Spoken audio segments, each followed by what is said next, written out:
വെനിസ്വേലയെ നടുക്കിയ ഭൂകമ്പം. ഭൂമിക്കടിയിൽ യഥാർത്ഥത്തിൽ എന്താണ് സംഭവിച്ചത്? ഒരു നിമിഷം എല്ലാം സാധാരണ പോലെ നടക്കുകയായിരുന്നു. പക്ഷെ പെട്ടെന്ന് ഭൂമി കുലുങ്ങാൻ തുടങ്ങി. വെനിസ്വേലയെ നടുക്കിയ ഈ ഭൂകമ്പം എങ്ങനെയാണ് ഉണ്ടായത്? ഭൂമിക്കടിയിൽ യഥാർത്ഥത്തിൽ എന്താണ് സംഭവിച്ചത്? ഭൂകമ്പങ്ങൾ വെറുതെ ഉണ്ടാകുന്നവയല്ല. നമ്മൾ ജീവിക്കുന്ന ഭൂമിയുടെ പുറംഭാഗം വലിയ വലിയ ടെക്ടോണിക് പ്ലേറ്റുകളായി വിഭജിച്ചിരിക്കുന്നു. ഈ പ്ലേറ്റുകൾ എല്ലായ്പ്പോഴും വളരെ സാവധാനത്തിൽ നീങ്ങിക്കൊണ്ടിരിക്കുന്നു.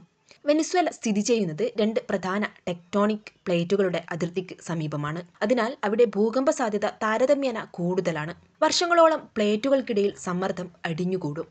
ഒരു ഘട്ടത്തിൽ ആ സമ്മർദ്ദം താങ്ങാനാകാതെ പാറകൾ പൊട്ടുകയും ചെയ്യും. ഈ പൊട്ടൽ സംഭവിക്കുന്ന സ്ഥലത്തെയാണ് ഫോക്കസ് എന്ന് പറയുന്നത്. അവിടെ നിന്നും വലിയ അളവിൽ ഊർജം തരംഗങ്ങളായി പുറത്തേക്ക് പടരുന്നു. ഈ തരംഗങ്ങളാണ് ഭൂമിയെ കുലുക്കുന്നത്.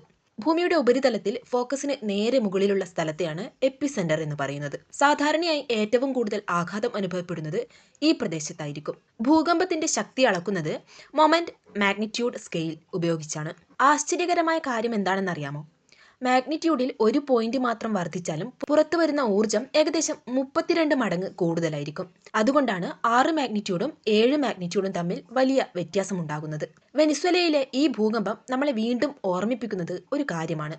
നമ്മൾ കാണുന്ന ശാന്തമായ ഭൂമിക്കടിയിൽ പോലും നിരന്തരം ശക്തമായ ചലനങ്ങൾ നടക്കുന്നുണ്ട്. പ്രകൃതി ചിലപ്പോൾ മുന്നറിയിപ്പ് നൽകും, ചിലപ്പോൾ ഒരു നിമിഷം കൊണ്ട് അതിന്റെ ശക്തി കാണിച്ചു തരും.